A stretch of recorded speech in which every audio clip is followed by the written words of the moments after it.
It is Saturday, the 4th day of March. Today, the Court of Appeal has ruled that there will be no more classes on Saturday for students who are Seventh-day Adventists. The details of that coming up later on right here on Weekend at 1. My name is Michelle Ngele. Our sign language interpreter is William Sealer. But first, the highlights.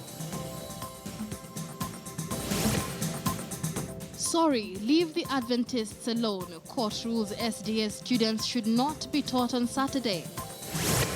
We are no longer with the incumbent governor, His Excellency Ahmed Abdullahi. Power of the clans. Divisions emerge in Wajir over governorship post. And a Chinese driver falls asleep and crashes bus full of passengers.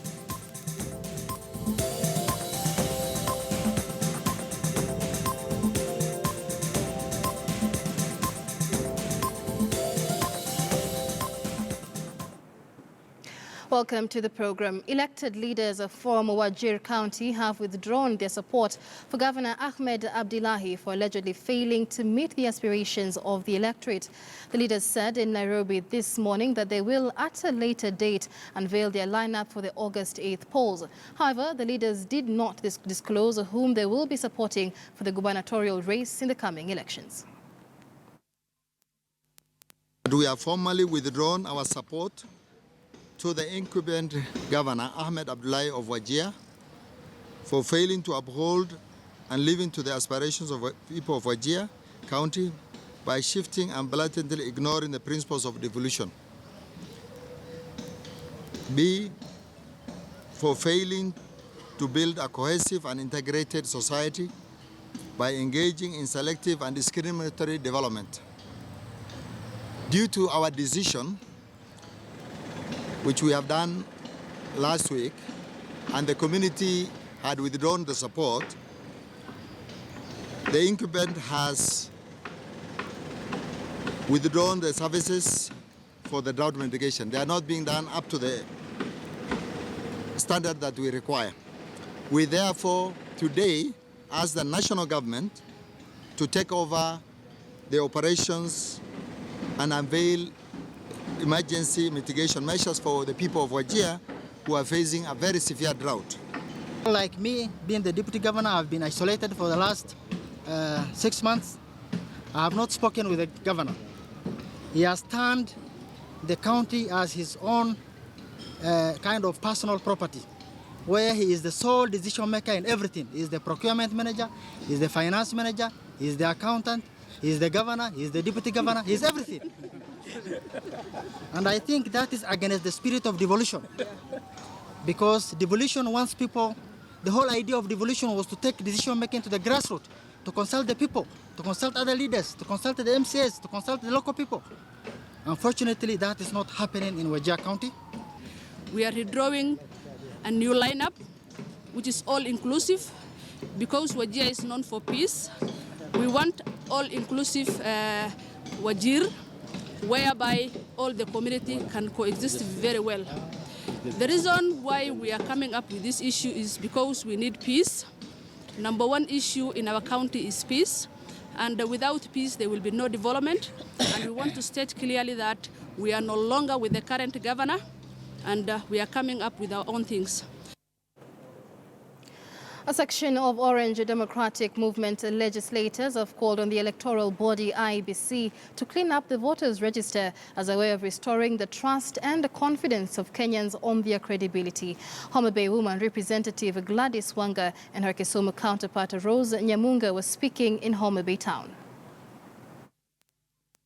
We want Chebukati and his team to come out clear and assure Kenyans that they are prepared to carry out free, fair and credible polls. IBC, in my view, is not ready for the election. And we want them to be ready.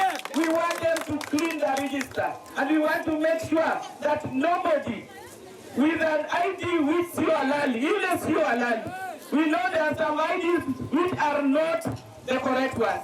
Nobody's going to. So we want IBC to concentrate on the big mandate that has been given to them by the people of Kenya to run the commission properly and to make sure that they give us the winner that Kenyans want. It's clear that the Jubilee government has lost goodwill, including in their perceived strongholds. So we are prepared to send them home. So we are telling Uhuru Kenyatta, come 8th of August, your box Gatun.